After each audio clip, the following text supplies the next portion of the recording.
ಇಲ್ಲಿ ನಾವು ನೋಡ್ತಾ ಇದ್ದೀವಲ್ಲ, ಮಹರ್ಷಿ ವಾಲ್ಮೀಕಿ ಏರ್ಪೋರ್ಟ್ ಅನ್ನ ಉದ್ಘಾಟನೆ ಮಾಡುವಂತ ನಿಟ್ಟಿನಲ್ಲಿ ಪ್ರಧಾನಿ ಈಗ ಏರ್ಪೋರ್ಟ್ ಅನ್ನ ತಲುಪಿರುವಂತಹ ಸಂದರ್ಭ. ಅಲ್ಲಿ ಉತ್ತರ ಪ್ರದೇಶದ ಮುಖ್ಯಮಂತ್ರಿ ಯೋಗಿ ಆದಿತ್ಯನಾಥ್ ಅವರು ಕೆಲ ಸಂಗತಿಗಳನ್ನು ವಿವರಿಸ್ತಾ ಇದ್ದಾರೆ. ಮಾಹಿತಿಯನ್ನ ಕೇಳಿ ತಿಳಿದುಕೊಳ್ತಾ ಇದ್ದಾರೆ ಪ್ರಧಾನಿ ನರೇಂದ್ರ ಮೋದಿ. 1500 ಕೋಟಿಗೂ ಅಧಿಕ ವೆಚ್ಚದಲ್ಲಿ ನಿರ್ಮಿಸಲಾಗಿರುವಂತಹ 6500 ಚದರ ಮೀಟರ್ ವಿಸ್ತೀರ್ಣದ ಒಂದು ಇಂಟರ್ನ್ಯಾಷನಲ್ ಸ್ಟ್ಯಾಂಡರ್ಡ್ಸ್ ಅನ್ನ ಹೊಂದಿರುವಂತ ಏರ್ಪೋರ್ಟ್ ಇದಾಗಿದೆ.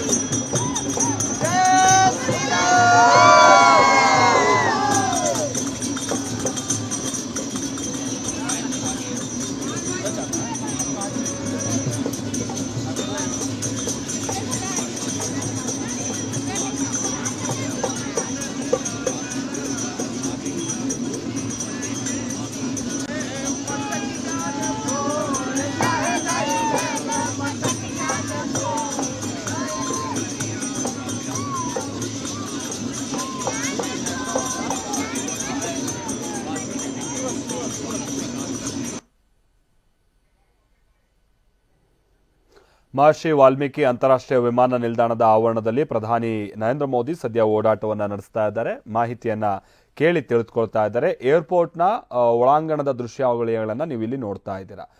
ಏರ್ಪೋರ್ಟ್ನ ಒಳ ಪ್ರದೇಶದ ದೃಶ್ಯ ಇದು. ಅಲ್ಲಿ ಏರ್ಪೋರ್ಟ್ ಇದು ಯಾವ ರೀತಿಯ ಅಂತ ವಿನ್ಯಾಸವನ್ನು ಹೊಂದಿದೆ, ಏನು ಎತ್ತ ಅನ್ನುವಂಥ ಸಂಬಂಧಪಟ್ಟ ಹಾಗಿನ ಸ್ಟ್ರಕ್ಚರಲ್ ಪ್ಲಾನಿಂಗ್ ಅನ್ನು ಕೂಡ ನೀವು ಅಲ್ಲಿ ನೋಡಬಹುದಾಗಿದೆ. ಬಹಳ ದೊಡ್ಡ ಮಟ್ಟದಲ್ಲಿ ನಿರ್ಮಾಣಗೊಂಡಿರುವಂಥ, ಆಮೇಲೆ ಮುಂಬರುವ ದಿನಗಳಲ್ಲಿ ಮತ್ತಷ್ಟು ಇದರ ಮುಂದುವರೆದ ಭಾಗ ಹೀಗೆ ನಿರ್ಮಾಣ ಆಗ್ತಾ ಹೋಗುತ್ತೆ ಮುಂಬರುವ ದಿನಗಳಲ್ಲಿ.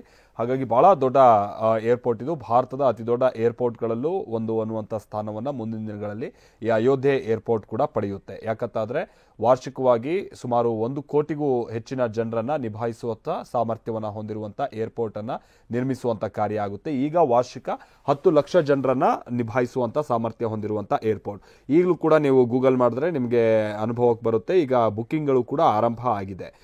ಇಂಡಿಗೋ ಜೆಟ್ಗಳು ಜೊತೆಗೆ ಏರ್ ಇಂಡಿಯಾ ವಿಮಾನಗಳು ಈಗ ಆಲ್ರೆಡಿ ಈ 2 ವಿಮಾನಯಾನ ಕಂಪನಿಗಳು ಈಗ ಆಲ್ರೆಡಿ ತಮ್ಮ ವಿಮಾನ ಸೇವೆಯನ್ನು ನೀಡ್ತಾ ಇವೆ. ಇವತ್ತು ಏರ್ ಇಂಡಿಯಾಕ್ಕೆ ಸಂಬಂಧಪಟ್ಟ ಹಾಗಿನ ಒಂದು ವಿಮಾನ ಬಂದಿಳಿಯುತ್ತೆ ಮಧ್ಯಾಹ್ನದ ಸಂದರ್ಭದಲ್ಲಿ ಅನ್ನುವಂಥ ಸಂಗತಿಯು ಕೂಡ ತಿಳಿದು ಬರ್ತಾ ಇದೆ. ಈ ಮುಖೇನವಾಗಿ ಅಧಿಕೃತವಾಗಿ ಅಯೋಧ್ಯೆಗೆ ವಿಮಾನ ಹಾರಾಟ ಇವತ್ತಿನಿಂದಲೇ ಆರಂಭ ಆಗ್ತಾ ಇದೆ. ಮೊನ್ನೆ ತಾನೇ ಈ ಕೇಂದ್ರ ವಿಮಾನಯಾನ ಸಚಿವ ಸಿಂಧ್ಯಾ ಅವರು ಮಾತನಾಡುವಂಥ ಸಂದರ್ಭದಲ್ಲಿ ಹೇಳ್ತಾ ಇದ್ರಲ್ಲ, ಉತ್ತರ ಪ್ರದೇಶಕ್ಕೆ ಇನ್ನೂ ಹೆಚ್ಚುವರಿಯಾಗಿ ಸುಮಾರು 10 ಏರ್ಪೋರ್ಟ್ಗಳನ್ನು ನಾವು ನಿರ್ಮಿಸ್ತೀವಿ ಅನ್ನುವಂಥದ್ದನ್ನು ಹೇಳ್ತಾ ಇದ್ದಾರೆ. ಈ ಮುಖೇನವಾಗಿ ಉತ್ತರ ಪ್ರದೇಶವನ್ನು ಸಮಗ್ರವಾಗಿ ಅಭಿವೃದ್ಧಿ ಮಾಡುವಂಥ ಕಾರ್ಯ ಒಂದು ಕಡೆ ಬರದಿಂದ ಸಾಗ್ತಾ ಇದೆ. ಬಟ್ ಅದರ ನಡುವೆನೇ ಅಯೋಧ್ಯೆಯ ಮುಖೇನವಾಗಿ ನಾವು ಹೇಗೆ ಅಭಿವೃದ್ಧಿ ಸಾಧಿಸೋದಕ್ಕೆ ಅವಕಾಶ ಇದೆ, ಹೇಗೊಂದು ನಗರವನ್ನು ಬಹಳ ಉನ್ನತೀಕರಣಗೊಳಿಸುವಂಥ ನಿಟ್ಟಿನಲ್ಲಿ ಅವಕಾಶ ಇದೆ ಅನ್ನುವಂಥದ್ದನ್ನು ತೋರಿಸುವಂಥ ನಿಟ್ಟಿನಲ್ಲೂ ಕೂಡ ಇದು ನರೇಂದ್ರ ಮೋದಿ ಸರ್ಕಾರ ಜೊತೆಗೆ ಸ್ಥಳೀಯ ಬಿಜೆಪಿಯ ಸರ್ಕಾರ ಮಾಡ್ತಾ ಇರುವಂಥ ಒಂದು ಪ್ರಯತ್ನದ ಭಾಗವೂ ಕೂಡ ಹೌದು. ಅದಕ್ಕೆ ತಕ್ಕ ಹಾಗೆ ಬಹಳ ಸುಸಜ್ಜಿತವಾಗಿ ನಿರ್ಮಿಸಲಾಗಿರುವಂಥ ಈ ಏರ್ಪೋರ್ಟ್ ಅನ್ನು ನಾವಿಲ್ಲಿ ನೋಡ್ತಾ ಇದ್ದೀವಿ.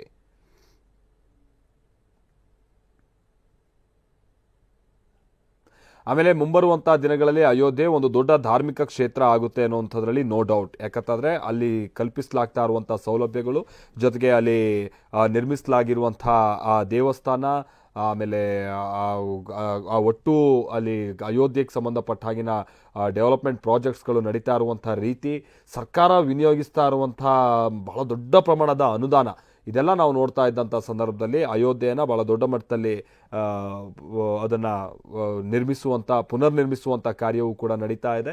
ಹಾಗೆ ದೇಶ ವಿದೇಶದಿಂದ ಜನರನ್ನು ಸೆಳೆಯುವಂಥ ನಿಟ್ಟಿನ ಎಲ್ಲ ಪ್ರಯತ್ನಗಳು ಕೂಡ ಅಯೋಧ್ಯೆಯಲ್ಲಿ ನಡೀತಾ ಹೋಗುತ್ತವೆ. ಆಯಾ ಕಾಲಘಟ್ಟಕ್ಕೆ ತಕ್ಕ ಹಾಗೆ ಭಾಳ ವಿಶೇಷವಾದಂಥ ಪೂಜೆ ಪುನಸ್ಕಾರಗಳು, ಕಾರ್ಯಕ್ರಮಗಳು, ಮತ್ತೊಂದು ಮಗದೊಂದು ಅನ್ನುವಂಥದ್ದನ್ನು 10 ರೀತಿಯಾದಂಥ ಯೋಜನೆಗಳನ್ನು ಅಲ್ಲಿ ಹಾಕಿಕೊಳ್ಳಲಾಗ್ತಾ ಇದೆ. ಹೀಗಾಗಿ ಭಾಳ ಜನ ಬಂದು ಸೇರುವಂಥ ಚಾನ್ಸಸ್ ಇರುತ್ತೆ. ಈ ಕಾರಣಕ್ಕಾಗಿಯೇ ಕನೆಕ್ಟಿವಿಟಿಯನ್ನು ಭಾಳ ನೀಟಾಗಿ ಕೊಡಬೇಕು ಅನ್ನುವಂಥ ನಿಟ್ಟಿನಲ್ಲಿ ಈ ಎಲ್ಲ ಮೂಲಸೌಕರ್ಯಗಳನ್ನು ಕಲ್ಪಿಸುವಂಥ ಪ್ರಯತ್ನ ಅಯೋಧ್ಯೆಯಲ್ಲಿ ನಡೀತಾ ಇದೆ.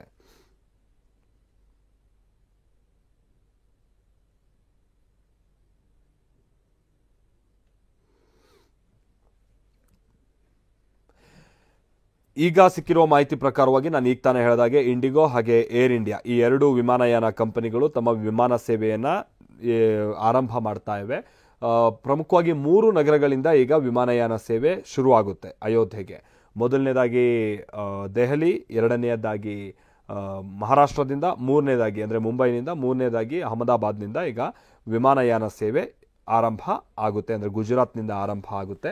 ಹೀಗಾಗಿ ಈಗ ವಿಮಾನದ ಮುಖೇನವಾಗಿ ಅಯೋಧ್ಯೆಗೆ ಬಂದಿಳಿಯುವಂಥ ಮಂದಿಯೂ ಕೂಡ, ಪ್ರಯಾಣಿಕರು ಕೂಡ ಹೆಚ್ಚಾಗ್ತಾ ಹೋಗ್ತಾರೆ. ಆಮೇಲೆ ಅವರಿಗೆ ಬಂದು ಲ್ಯಾಂಡ್ ಆಗ್ತಾ ಇದ್ದ ಹಾಗೆ ಅಯೋಧ್ಯೆಯ ಒಂದು ಫೀಲ್ ಕೊಡುವಂಥ ನಿಟ್ಟಿನಲ್ಲಿ, ಅಥವಾ ಆ ಗತಕಾಲದ ವೈಭವ ಹೇಗಿತ್ತು ಅನ್ನುವಂಥದ್ದನ್ನು ಅವರ ಮನಸ್ಸಿಗೆ ನಾಟಬೇಕು, ಆ ನಿಟ್ಟಿನಲ್ಲಿ ಎಲ್ಲ ರೀತಿಯಾದಂಥದ್ದು ಕೂಡ ವ್ಯವಸ್ಥೆಗಳು ಆಗಿದೆ ಏರ್ಪೋರ್ಟ್ನಲ್ಲಿ. ಜೊತೆಗೆ ಏರ್ಪೋರ್ಟ್ನಿಂದ ನೀವು ಮುಖ್ಯ ದೇವಸ್ಥಾನಕ್ಕೆ ಹೋಗುವಂಥ ಸಂದರ್ಭದಲ್ಲಿ ಎಲ್ಲ ವ್ಯವಸ್ಥೆಗಳು ಅದೇ ರೀತಿಯಾಗಿದೆ.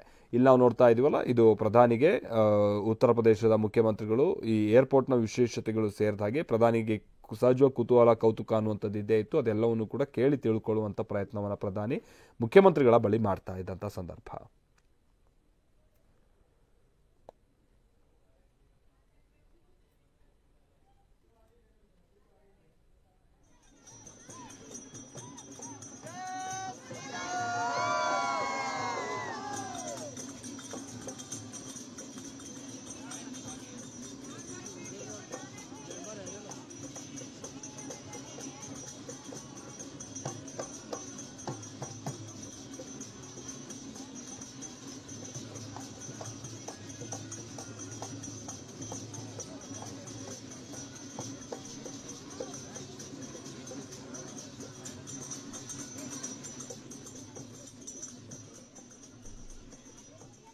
ಈ ಏರ್ಪೋರ್ಟ್ನಿಂದ ಅಣತಿ ದೂರದಲ್ಲೇ ಇವತ್ತೊಂದು ದೊಡ್ಡ ಸಾರ್ವಜನಿಕ ಸಮಾವೇಶವನ್ನು ಕೂಡ ಉದ್ದೇಶಿಸಿ ಪ್ರಧಾನಿಯವರು ಮಾತನಾಡಲಿದ್ದಾರೆ. ಬಹಳಷ್ಟು ಜನ ಸೇರಬಹುದಾದಂಥ ನಿರೀಕ್ಷೆಯೂ ಕೂಡ ಇದೆ. ಈ ಕಾರಣಕ್ಕಾಗಿಯೇ ಉತ್ತರ ಪ್ರದೇಶದ ಎಲ್ಲ ಜಿಲ್ಲೆಗಳಿಂದ ಬಿಜೆಪಿ ಕಾರ್ಯಕರ್ತರನ್ನ ಆ ಸ್ಥಳಕ್ಕೆ ಕರೆತರುವಂಥ ಪ್ರಯತ್ನವೂ ಕೂಡ ನಡೀತಾ ಇದೆ.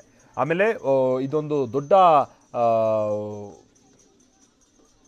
ಒಂದು ಆರ್ಥಿಕ ಶಕ್ತಿಯನ್ನಾಗಿ ರೂಪಿಸಿಕೊಳ್ಳುವಂಥ ನಿಟ್ಟಿನಲ್ಲೂ ಉತ್ತರ ಪ್ರದೇಶಕ್ಕೆ ಈ ಅಯೋಧ್ಯೆ ನಗರದ ಮುಖೇನವಾಗಿ ಆಗ್ತಾ ಇರುವಂಥ ಅಭಿವೃದ್ಧಿ ಕಾರ್ಯಗಳು ಜನ ಯಾವ ಮಟ್ಟಿಗೆ ಬಂದಲ್ಲಿ ಸೇರಬಹುದು ಅನ್ನುವಂಥದ್ದು ಬಹಳ ನಿರೀಕ್ಷೆ ಇಡೋದಕ್ಕೆ ಉತ್ತರ ಪ್ರದೇಶದ ಸರ್ಕಾರಕ್ಕೆ ಸಾಧ್ಯ ಆಗಿರುವಂಥ ಸಂಗತಿ. ಹೇಳಿಕೆಯಲ್ಲಿ ಉತ್ತರ ಪ್ರದೇಶ ಬಹಳ ಹಿಂದುಳಿದಂಥ ರಾಜ್ಯಗಳ ಪೈಕಿ ಒಂದಾಗಿದ್ದಂಥದ್ದು. ಬಟ್ ತೀರಾ ಇತ್ತೀಚಿನ ವರ್ಷಗಳಲ್ಲಿ ಉತ್ತರ ಪ್ರದೇಶದ GDP ಗ್ರೋತ್ ಬಹಳ ಚೆನ್ನಾಗಿದೆ ಅನ್ನೋದನ್ನು ನಾವು ಕೇಳ್ಪಡ್ತಾ ಇದ್ವಿ. ಜೊತೆಗೆ ದೇಶದಲ್ಲಿ ಎರಡನೇ ರಾಜ್ಯ GDP ಗ್ರೋತ್ನಲ್ಲಿ ಉತ್ತಮವಾದಂಥ ಗ್ರೋತನ್ನು ಹೊಂದುತ್ತಿರುವಂಥ ರಾಜ್ಯಗಳ ಪೈಕಿ ಎರಡನೇ ಸ್ಥಾನದಲ್ಲಿದೆ ಅನ್ನುವಂಥ ವಿಶ್ಲೇಷಣೆಯನ್ನು ಕೂಡ ನಾವು ಮೊನ್ನೆಯಿಂದ ಎಲ್ಲ ಗಮನಿಸ್ತಾ ಇದ್ದೀವಿ. ಬಟ್ ಅಲ್ಲಿನ ಭಾಗದ ಉತ್ತರ ಭಾರತದ ಭಾಗದ ಜನರಿಗೆ ದೊಡ್ಡ ಸಮಸ್ಯೆ ಅಂತ ಅಂದರೆ ಅಲ್ಲಿ ಉದ್ಯೋಗ ಅಷ್ಟು ಸುಲಭವಾಗಿ ಸಿಗಲ್ಲ. ಸಿಕ್ಕಿದ್ರೂ ಕೂಡ ಅವರಿಗೆ ಉದ್ಯೋಗಕ್ಕೆ ತಕ್ಕ ಹಾಗೆ ಸಂಬಳ ಸಿಗಲ್ಲ ಅನ್ನುವಂಥದ್ದು. ಅದು ಸಣ್ಣ ಕೆಲಸದಿಂದ ದೊಡ್ಡ ದೊಡ್ಡ ಕೆಲಸಗಳ ತನಕನೂ ಕೂಡ ಅಷ್ಟೇ. ಆ ಕಾರಣಕ್ಕಾಗಿ ಅವ್ರು ಭಾಳ ಬೇರೆ ಬೇರೆ ಒಂದು ದೇಶಗಳ ಕಡೆಗೆ ಅವರು ಮುಖ ಮಾಡ್ತಾರೆ. ಇಲ್ಲ ಅಂತಂದರೆ ನಮ್ಮ ದಕ್ಷಿಣ ಭಾರತದ ರಾಜ್ಯಗಳ ಕಡೆಗೆ ಅವ್ರು ಹೆಚ್ಚಿಗೆ ಮುಖ ಮಾಡ್ತಾರೆ. ಆದರೆ ಅಲ್ಲೇ ಅವರಿಗೆ ಉದ್ಯೋಗವನ್ನು ಕಲ್ಪಿಸುವಂಥ ನಿಟ್ಟಿನಲ್ಲಿ ಭಾಳಷ್ಟು ಪ್ರಯತ್ನಗಳು ಉತ್ತರ ಪ್ರದೇಶದಲ್ಲಂತೂ ಆಗ್ತಾ ಇದೆ. ಜೊತೆಗೆ ಅಕ್ಕಪಕ್ಕದ ಬಿಹಾರ, ಮಧ್ಯಪ್ರದೇಶದಲ್ಲೂ ಕೂಡ ಈ ಥರದ ಕಾರ್ಯಗಳು ಭಾಳ ವರ್ಷಗಳಿಂದ ನಡೀತಾ ಇದೆ. ಅದಕ್ಕೆ ಭಾಳ ಅನುಕೂಲ ಅಂತ ಅಂದರೆ ಪ್ರವಾಸೋದ್ಯಮವನ್ನು ಇಂಪ್ರೂವ್ ಮಾಡುವಂಥದ್ದು ಕೂಡ ಆ ರಾಜ್ಯದ ಅಭಿವೃದ್ಧಿಗೆ ಬಹಳ ಪೂರಕ ಆಗಬಹುದು ಅನ್ನುವಂಥದ್ದು ಆ ರಾಜ್ಯ ಸರ್ಕಾರದ ಒಂದು ದೃಷ್ಟಿಕೋನದಲ್ಲಿರುವಂಥ ಸಂಗತಿಯೂ ಕೂಡ ಹೌದು. ಈ ಕಾರಣಕ್ಕಾಗಿಯೇ ಅಯೋಧ್ಯೆಯನ್ನು ಬಹಳ ದೊಡ್ಡ ಮಟ್ಟದಲ್ಲಿ ಅಭಿವೃದ್ಧಿ ಪಡಿಸುವಂಥ ಪ್ರಯತ್ನ ಆಗ್ತಾ ಇದೆ. ಆಮೇಲೆ ಈಗ ಒಂದು 4-5 ವರ್ಷಗಳಿಂದ ಅಯೋಧ್ಯೆ ಬದಲಾಗಿರುವಂಥ ರೀತಿ, ಆಮೇಲೆ ಮುಂಬರುವಂಥ ದಿನಗಳಲ್ಲಿ ಯಾವ ಮಟ್ಟದಲ್ಲಿ ಅದು ಬೆಳಿಬಹುದು ಅನ್ನುವಂಥ ನಿಟ್ಟಿನಲ್ಲಿ ಭಾಳ ದೂರಗಾಮಿ ಯೋಜನೆಯನ್ನು ಇಟ್ಕೊಂಡು ಎಲ್ಲ ಡೆವಲಪ್ಮೆಂಟಲ್ ವರ್ಕ್ಗಳು ಈಗ ಆಗ್ತಾ ಇರುವಂಥ ಸಂದರ್ಭ. ಒಂದು ಮಾಹಿತಿ ಪ್ರಕಾರವಾಗಿ ಅಲ್ಲಿನ ಸರ್ಕಾರ ಸುಮಾರು ವಾರ್ಷಿಕ 1 ಕೋಟಿಗೂ ಹೆಚ್ಚಿನ ಮಂದಿ ಅಯೋಧ್ಯೆಗೆ ಭೇಟಿ ನೀಡ್ತಾರೆ ಸರಾಸರಿ ಅನ್ನುವಂಥ ಒಂದು ಲೆಕ್ಕಾಚಾರವನ್ನು ಹಾಕಿಕೊಳ್ಳಲಾಗಿದೆ. ಈ ಕಾರಣಕ್ಕಾಗಿ ಅದಕ್ಕೆ ತಕ್ಕ ಹಾಗೆ ಬೇಕಾದಂಥ ಮೂಲ ಸೌಕರ್ಯಗಳು, ಜೊತೆಗೆ ಜನರಿಗೆ ಉದ್ಯೋಗವನ್ನು ಪಡೆಯುವಂಥ ನಿಟ್ಟಿನಲ್ಲಿ ಏನೆಲ್ಲ ಅವಕಾಶಗಳು ಆ ಮುಖೇನವಾಗಿದೆ ಅದು ದೊಡ್ಡ ದೊಡ್ಡ ಹೋಟೆಲ್ಗಳಿಗೆ ಆಲ್ರೆಡಿ ತಲೆ ಎತ್ತುತ್ತಾ ಇದೆ. ಪ್ರವಾಸೋದ್ಯಕ್ಕೆ ಸಂಬಂಧಪಟ್ಟ ಹಾಗೆ ಬೇರೆ ಬೇರೆ ಅಭಿವೃದ್ಧಿ ಕಾರ್ಯಗಳು ನಡೀತಾ ಇದೆ. ಈ ಮುಖೇನವಾಗಿ ಜನರಿಗೆ ಬಹಳ ಅನುಕೂಲ ಆಗ್ಬೋದು. ಉತ್ತರ ಪ್ರದೇಶದ ಆರ್ಥಿಕ ಶಕ್ತಿ ಹೆಚ್ಚುವಂಥ ನಿಟ್ಟಿನಲ್ಲೂ ಕೂಡ ಇದು ಅನುಕೂಲ ಆಗಬಹುದು ಅನ್ನುವಂಥ ನಿರೀಕ್ಷೆಯನ್ನು ಅಲ್ಲಿನ ಸರ್ಕಾರ ಹೊಂದಿದೆ.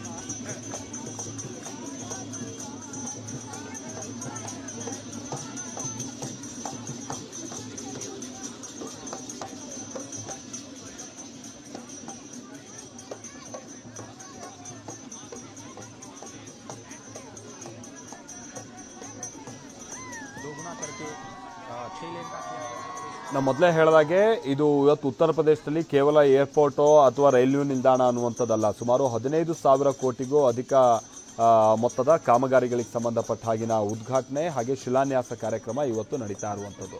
ಅದರ ಒಂದು ಭಾಗ ಅಂತ ಅಂದರೆ ಇವತ್ತು ಆ ರೈಲ್ವೆ ಸ್ಟೇಷನನ್ನು ಅಭಿವೃದ್ಧಿಪಡಿಸಿರುವಂಥ ರೈಲ್ವೆ ಸ್ಟೇಷನನ್ನು ಉದ್ಘಾಟನೆ ಮಾಡಿದಂಥ ಸಂದರ್ಭ. ದೇಶದ ಬೇರೆ ಬೇರೆ ಭಾಗದಿಂದ ಜನ ರೈಲಿನ ಮುಖೇನವಾಗಿ ಅಯೋಧ್ಯೆಯನ್ನು ತಲುಪುವಂಥ ನಿಟ್ಟಿನಲ್ಲಿ ಬಹಳ ಅಚ್ಚುಕಟ್ಟಾದ ವ್ಯವಸ್ಥೆಯನ್ನು ಕಲ್ಪಿಸುವಂಥ ಕಾರ್ಯ ಆಗಿದೆ. ಖುದ್ದು ಪ್ರಧಾನಿ ಮೋದಿಯವರು ರೈಲ್ವೆ ಸಚಿವ ಅಶ್ವಿನಿ ವೈಷ್ಣವ್ ಅವರ ಬಳಿಗೆ ಮಾಹಿತಿಯನ್ನು ಕೇಳಿ ತಿಳ್ಕೊಳ್ಳುವಂತಹ ಸಂದರ್ಭ ಸನ್ನಿವೇಶವನ್ನು ಕೂಡ ನಾವಿಲ್ಲಿ ನೋಡಬಹುದಾಗಿತ್ತು. ಇನ್ನು ಭಾಳ ದೂರದಿಂದ ಬರುವಂಥವರು ಸ್ವಲ್ಪ ಮೇಲ್ವರ್ಗದ ಮಂದಿ ಅಂದರೆ ಎಕನಾಮಿಕಲಿ ಅದರ ಜೊತೆಗೇ ಸಮಯವನ್ನು ಉಳಿಸಬೇಕು ಅನ್ನುವಂಥ ನಿಟ್ಟಿನಲ್ಲಿ ಏನಾದರೂ ಯೋಚನೆ ಇದ್ದು ಅಯೋಧ್ಯೆ ಕಡೆಗೆ ಹೋಗುವಂಥ ನಿಟ್ಟಿನಲ್ಲಿ ಪ್ಲಾನನ್ನು ರೂಪಿಸ್ತಾ ಇದ್ದರೆ ಅಂಥವರು ವಿಮಾನ ಸೇವೆಯನ್ನು ಕೂಡ ಪಡೆಯೋದಕ್ಕೆ ಅವಕಾಶ ಇದೆ. ಅದಕ್ಕೆ ತಕ್ಕ ಹಾಗೆ ಏರ್ಪೋರ್ಟ್ ಕೂಡ ಇವತ್ತು ಉದ್ಘಾಟನೆ ಆಗ್ತಾ ಇದೆ.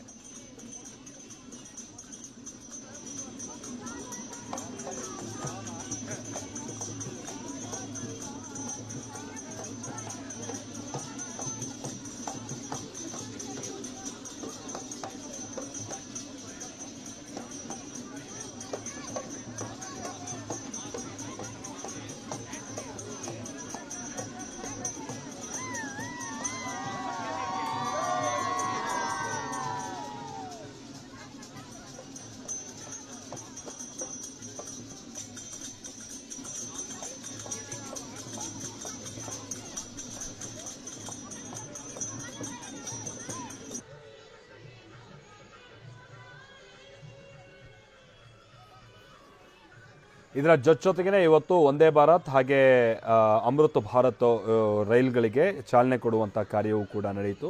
ವಂದೇ ಭಾರತ್ ರೈಲ್ಗಳಲ್ಲಿ 2 ಕರ್ನಾಟಕಕ್ಕೂ ಕೂಡ ಅದರ ಸೇವೆಯನ್ನು ನಾವು ಪಡಿಬಹುದಾಗಿರುತ್ತೆ. ಕೊಯಮತ್ತೂರಿಂದ ಬೆಂಗಳೂರು ಕಂಟೋನ್ಮೆಂಟ್ ರೈಲ್ವೆ ಸ್ಟೇಷನ್ಗೆ ಬರುವಂಥ ಟ್ರೈನ್ ಇಲ್ಲಿಂದನೂ ಹೋಗುತ್ತೆ, ಅಲ್ಲಿಂದನೂ ಬರುತ್ತೆ. ಆ ನಂತರದಲ್ಲಿ ಮಂಗಳೂರಿನಿಂದ ಮಡ್ಗಾಂವ್ಗೆ ಹೋಗುವಂಥ ಅಂದರೆ ಗೋವಾಗೆ ಹೋಗುವಂಥ ಟ್ರೈನ್ ಅದು ಕೂಡ ವಾರದ 6 ದಿನ ಕಾರ್ಯನಿರ್ವಹಿಸುತ್ತೆ. ಮಂಗಳವಾರ ಒಂದು ದಿವಸ ಸರ್ವಿಸ್ ಇರಲ್ಲ. ಮಂಗಳೂರಿಂದ ನೀವು ಗೋವಾಕ್ಕೆ ಹೋಗಬೇಕು ಅಂತ ಅಂದರೆ ಇನ್ಮೇಲೆ ಕೇವಲ 4-4.25 ಗಂಟೆಯಲ್ಲಿ ಹೋಗೋದಕ್ಕೆ ಅವಕಾಶ ಇದೆ.